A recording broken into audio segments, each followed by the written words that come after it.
name is Craig Rothleitner. I am the Director of ARI Water Solutions, and I'm here to introduce you to the work of Stormwater.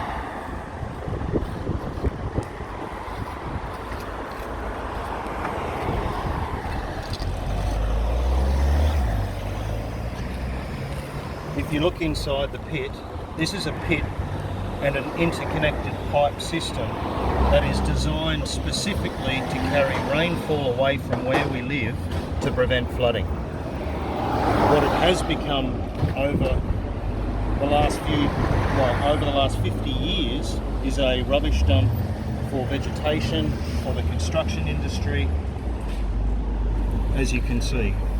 Now this build-up of waste here,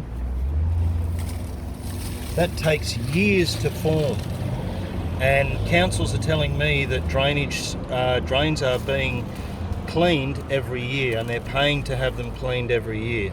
This is not happening. This is not the case. Remember, all of this ends up in our waterways every time it rains.